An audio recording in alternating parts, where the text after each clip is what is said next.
The spread pattern of these bullet holes makes your chest ache. Your breath grows heavier. More old bullet holes. At least half a century. A different era altogether.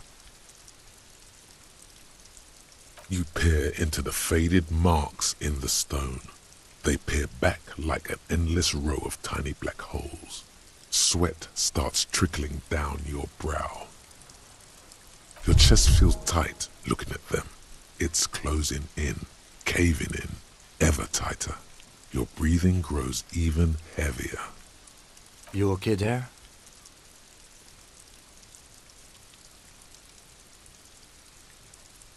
Might be the after effects of your past escapades. What are you looking at?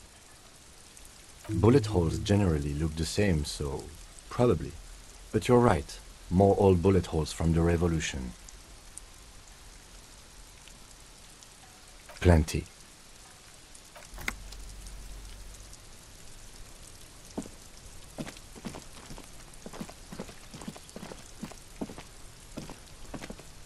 You see a young man on a balcony nursing a cigarette. His eyes have been following you for a while. Not looking for any trouble, officer.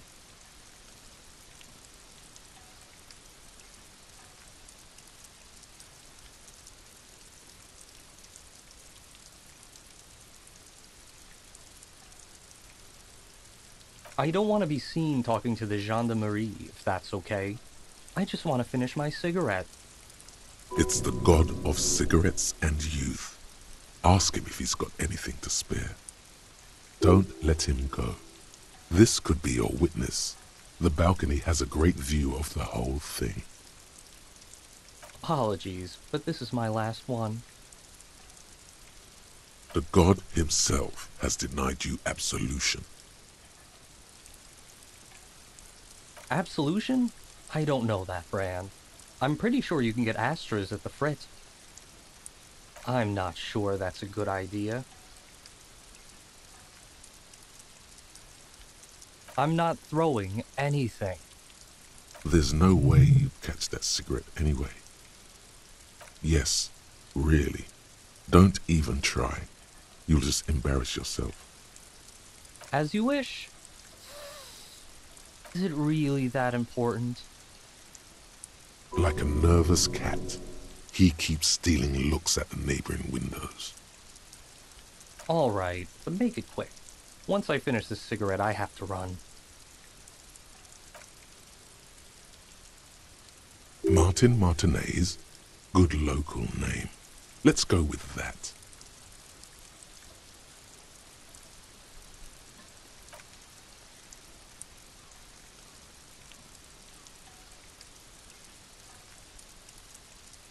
We will remove the body as soon as possible. Now tell us, where were you last Sunday?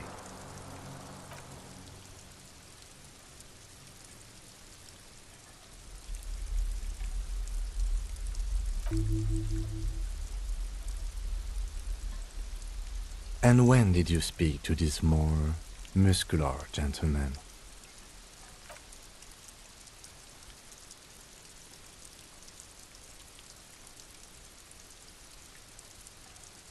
It'll take more than rain to bring this place back to life. You didn't answer the question. What were you doing last Sunday?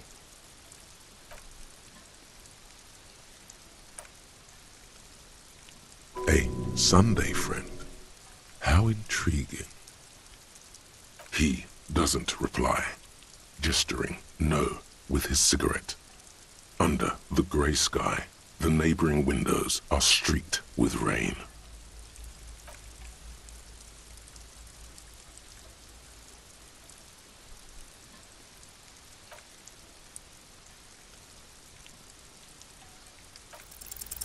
This isn't the place or time for questions. Who knows who might be watching from the distance, hidden behind the curtains.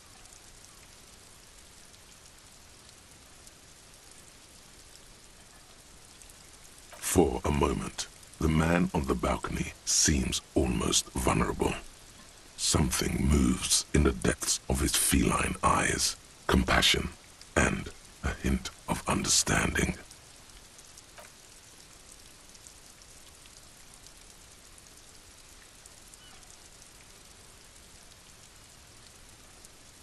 But, hold on, what's that? For a split second, his hand lingers, as though gesturing towards a stone placed right next to the front door. It's a sign.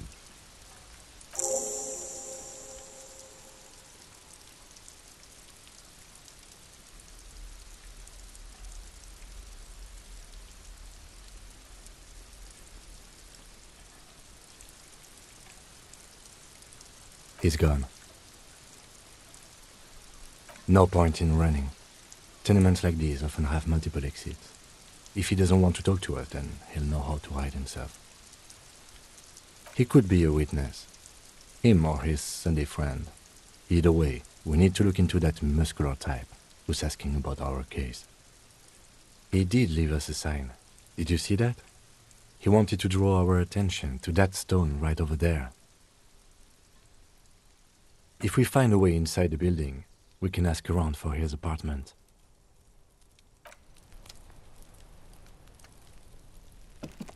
A stone, like any other, lying in a whirl of sleet and mud.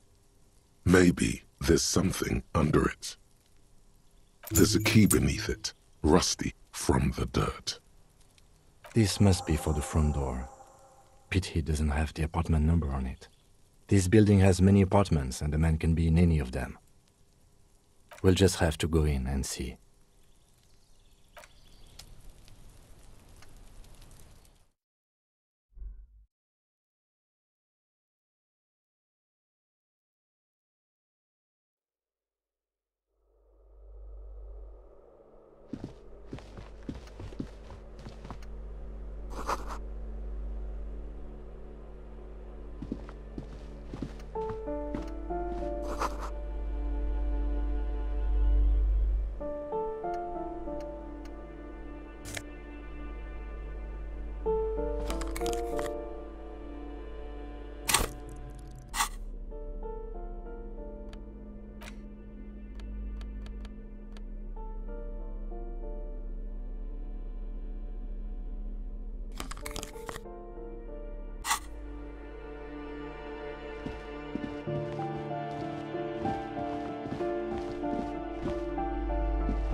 Well, hello. Someone seems to have found himself a bottle of alcohol. Here's where the magic happens. Light reflects off the green glass of the Commodore red. The gods have been generous. Better pop it open before they change their minds. Wow, the gods of mass production have made this alcohol container laughably easy to open. A child could have done it.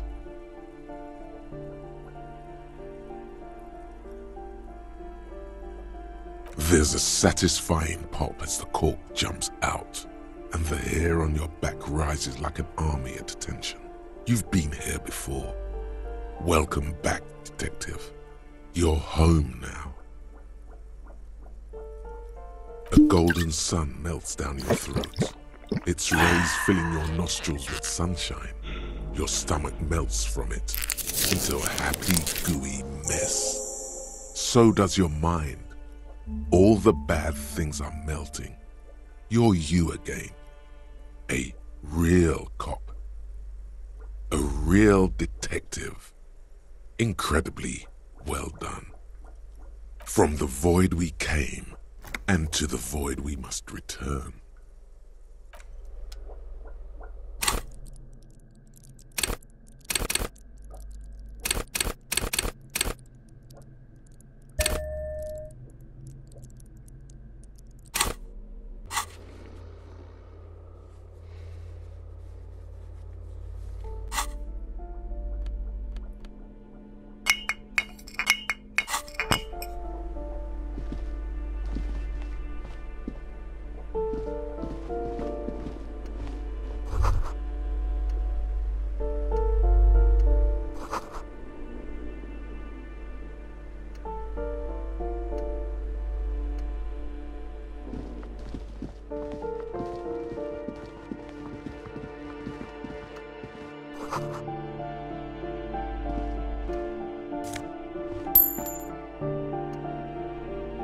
This door has been closed with a padlock.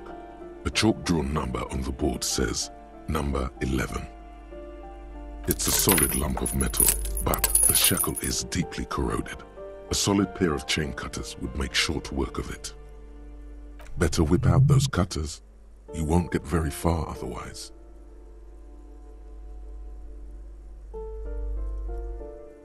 No reply. No reply.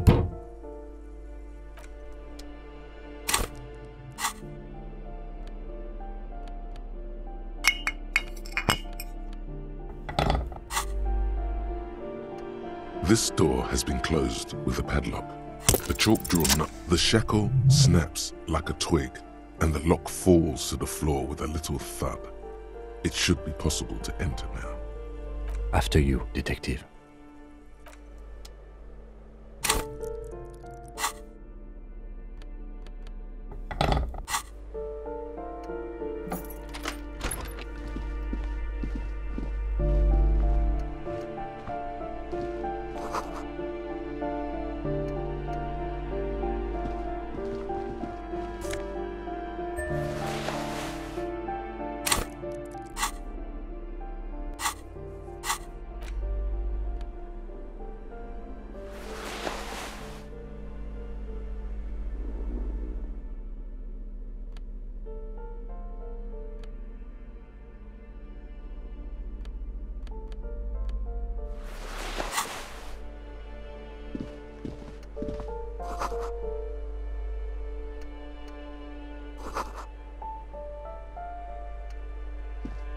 A plaster cast bust depicts a middle-aged man with impressive sideburns.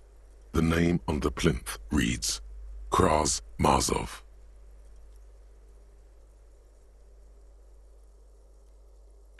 The White Star, the photos on the wall.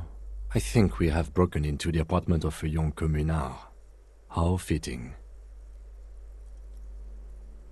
Whoever lives here definitely shares your enthusiasm. There aren't many communists around, not after the revolution. Some youth still keep the ideology going, it seems.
You hear someone walking around inside, rearranging the furniture. The number on the panel says 10. The walking stops abruptly, but no one comes to the door. A poor communard from the looks of it. The room is barely bigger than a closet.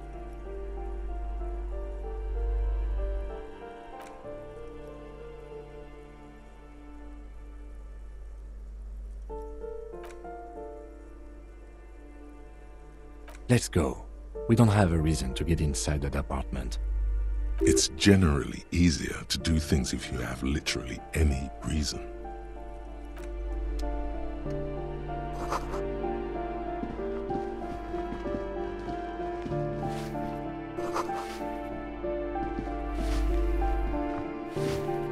Give me a moment.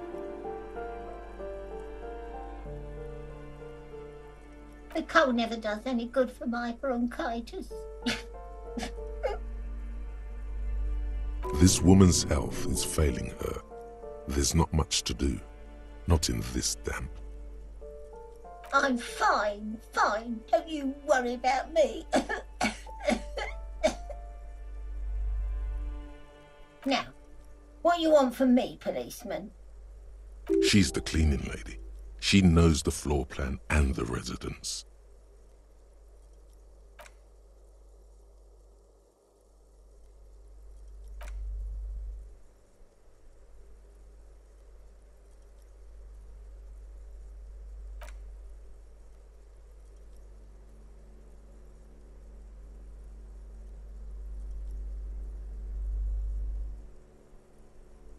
And all she gets, too. The coastal wind beats down hard on the cold room door outside. Splashes of waves make the balcony slippery.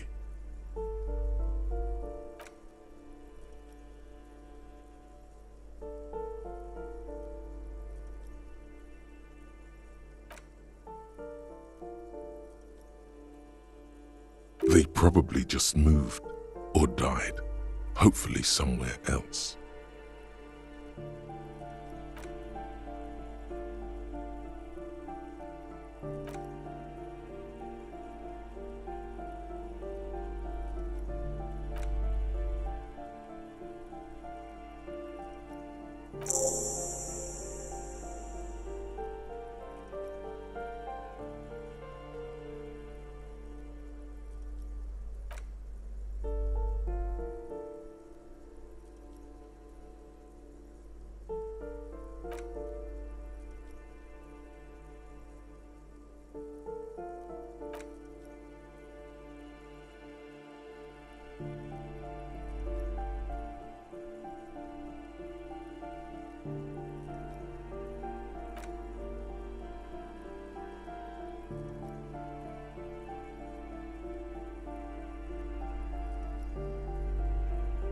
The cleaning lady shrugs and returns to sweeping.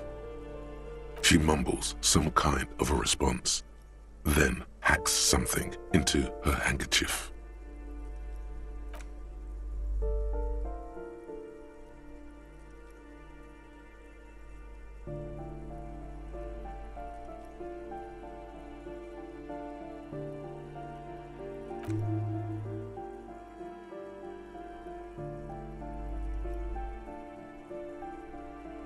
Oops, you really didn't get the joke there. I thought it was obvious. Anyway, officer, we don't have the witness's name.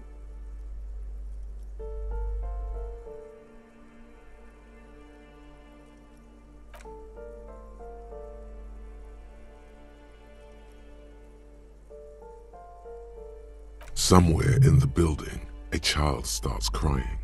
You hear a radio tuned to a talk show and someone taking a shower.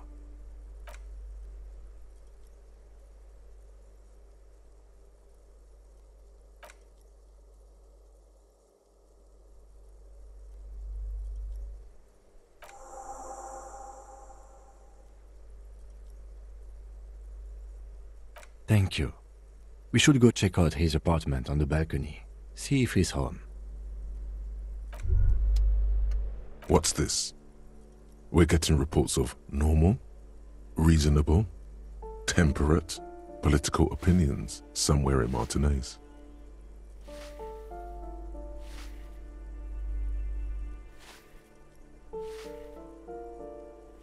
The air suddenly feels calmer, more transparent in a strangely tender way. Perhaps it's the hangover. Perhaps it's a temporary surge of serotonin. But something tells you it's time to become a citizen of the kingdom of conscience. It is not a place. It is a moment in time that can only arise in the right circumstances. In all of human history, it's only been achieved a handful of times. Incrementally. Yawn, you'd get there faster with a little speed. Speaking of, when are you going to get on that, bub? History's greatest catastrophes have been brought about by people trying to make the world a better place. Too quickly. That's the genius of Dolores Day. She recognized that progress is meaningless if its gains are lost because of instability. Real, lasting change can only come about gradually, increment by increment.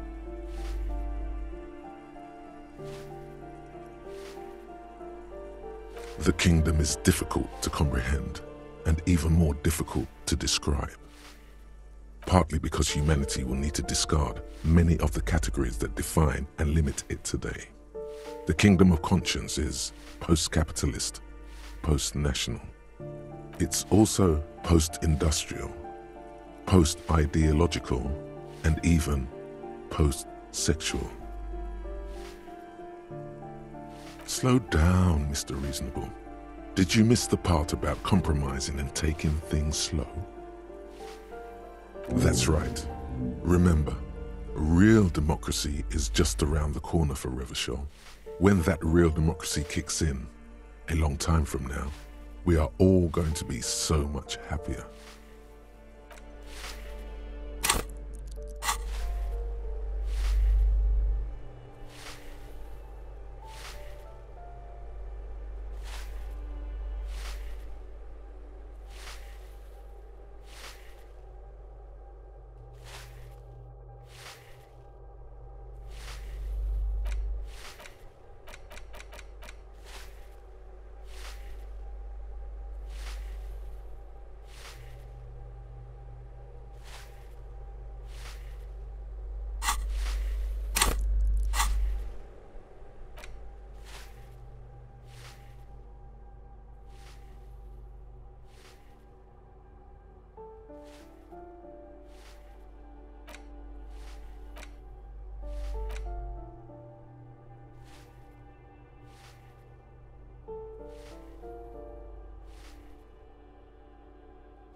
A shift in temperature, the air chills around you. Dust settles on the stony floor. A former architect stands before a slice of window, a room plan in her hand. A cold wave has made the air in the building stand still and frozen, with temperatures falling down to -20 degrees Celsius. It's clean and empty, with new tapestry embellishing the walls. A standard HB graphite pencil has fallen off a three-legged stool in the middle of the room. She had an eye for beauty, is red from the cold. She's breathing on her fingers, clasping the plan. Traces of sadness are visible in her expression. Faint pencil lines on paper depict the same place, but a missing eastern wall connects the room with the neighboring apartment. Ideas for arranging the furniture have been jotted down.